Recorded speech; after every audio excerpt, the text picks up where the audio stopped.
Welcome back, everyone. Ready to dive into a new way of looking at the Enneagram.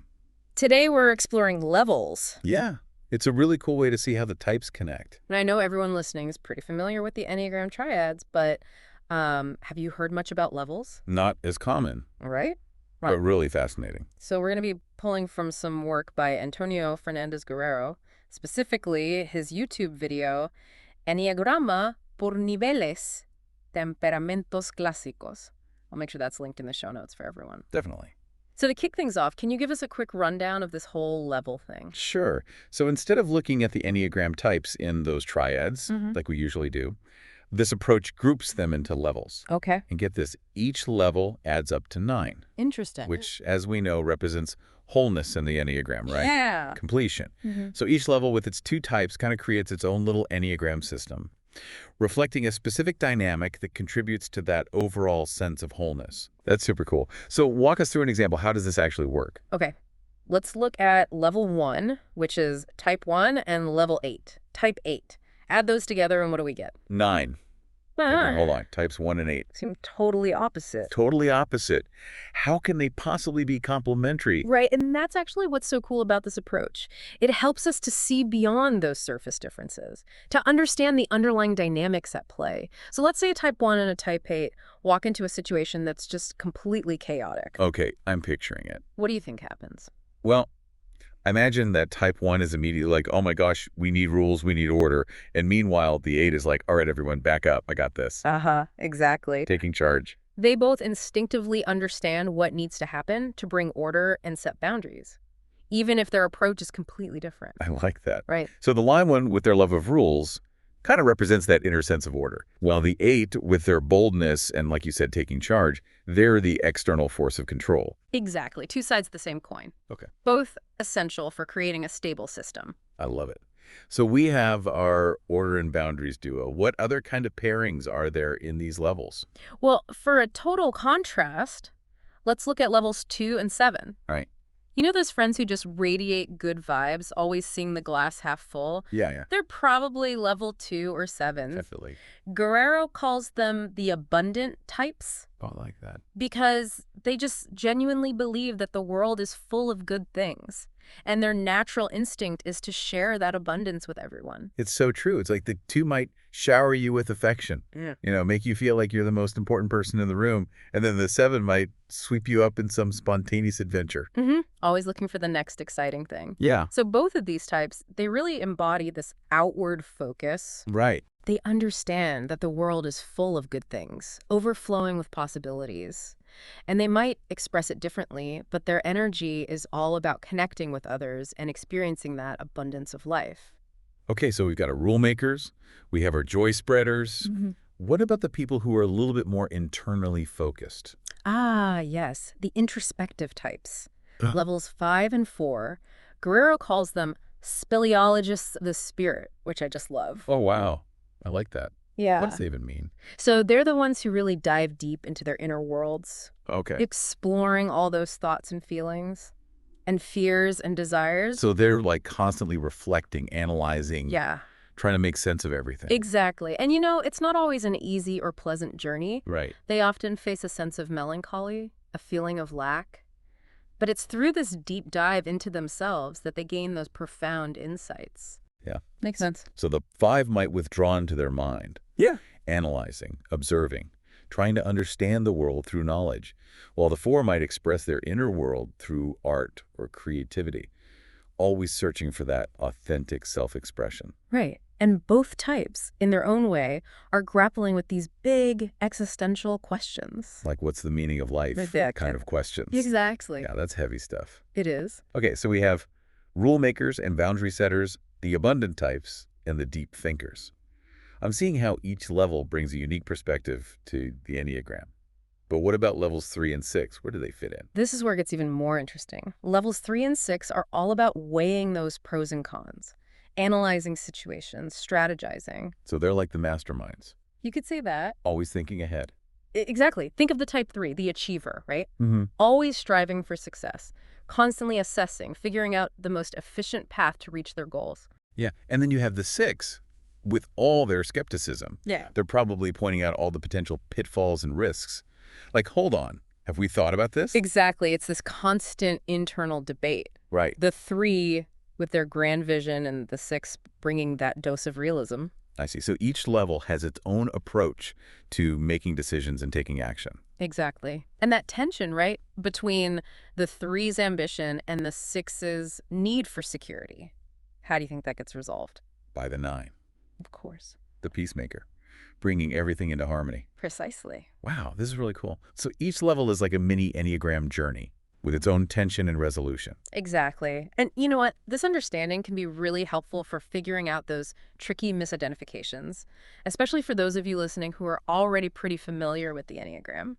But before we jump into all that, let's talk about how these levels connect to those classical temperaments we mentioned earlier. Ooh, yes. I've been waiting for this. Get ready for some connections that span centuries. Okay, let's do it. Isn't it fascinating how these ancient personality types, these temperaments, I mean, can still be relevant to the Enneagram? Totally. It's Yeah. like we're tapping into this ancient wisdom about like human nature. But for those who need a refresher, remind us what those classical temperaments are again. Okay, so we have sanguine, choleric, melancholic, and phlegmatic. And these were based on ancient Greek medicine, right? Their understanding of the body's humors. Right. And the cool thing is how well they connect to these Enneagram levels. It's like they were describing the same core patterns, but through a different lens. Okay, so how do they actually line up? Which temperaments go with which levels? Let's start with our order and boundaries level, level 1 and 8. Okay. This one aligns with the choleric temperament.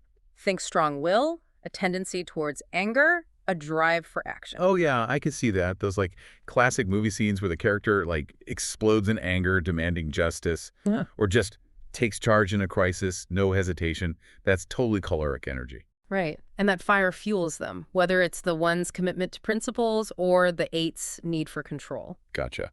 Okay, what about our abundant types? Levels 2 and 7. Ah, the sanguine folks.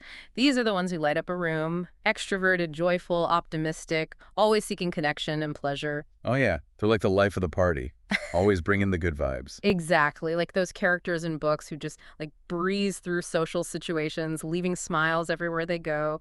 The charming host, the adventurous traveler, just pure delight in life, whether it's the 2's generosity or the 7's thirst for new experiences. I love that. Okay, so what about our introspective speleologists of the spirit?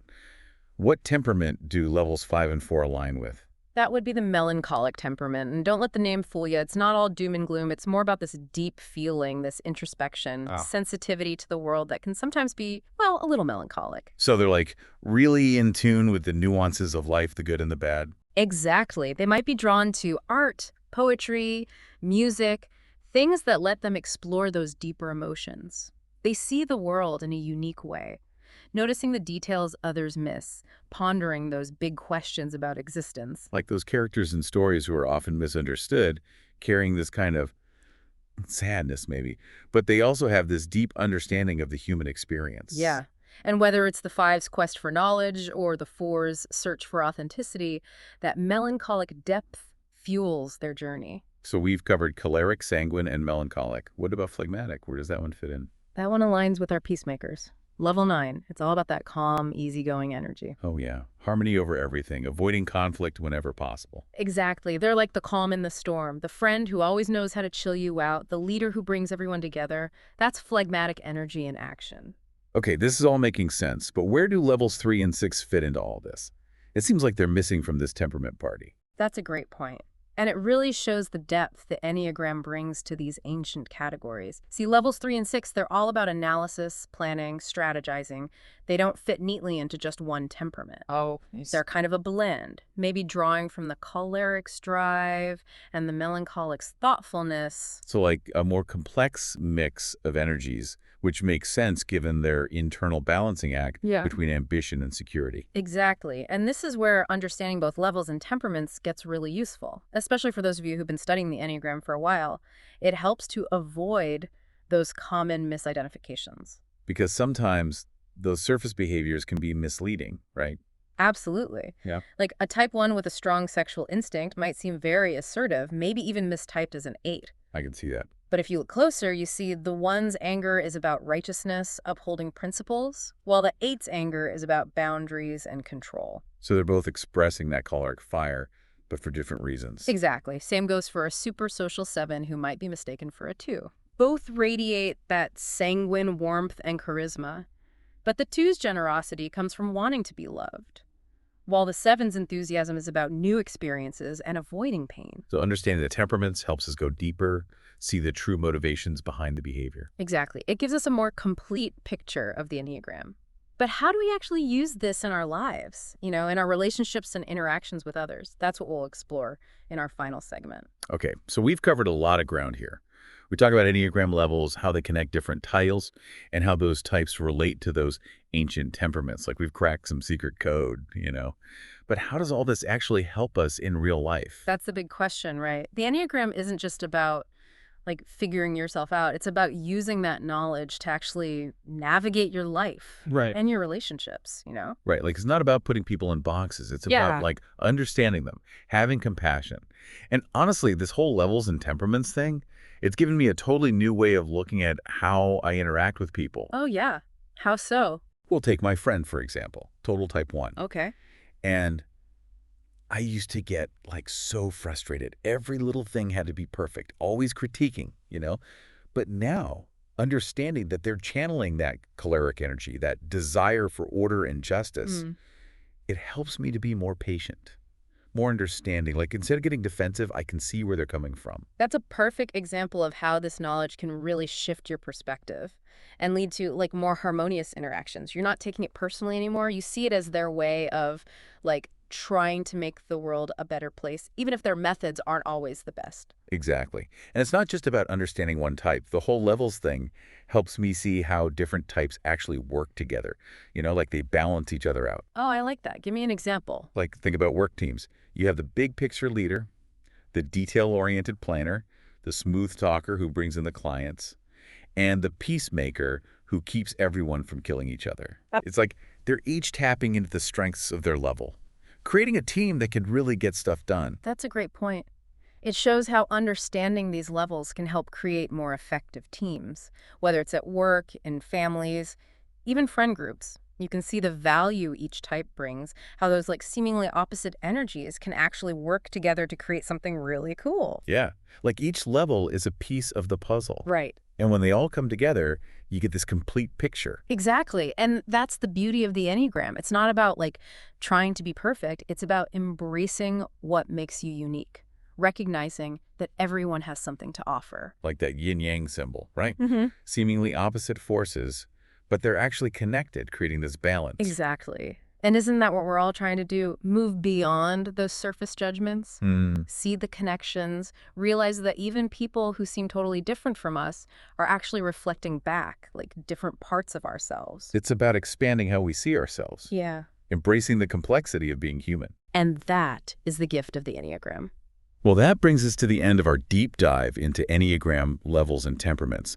I don't know about you, but I've learned so much, and I'm excited to put all this into practice. Me too. It's been awesome exploring all this with you. And remember, everyone, this is just the beginning. Keep learning, keep asking questions, and keep using the Enneagram to build a more compassionate and understanding world. Until next time, happy Enneagramming.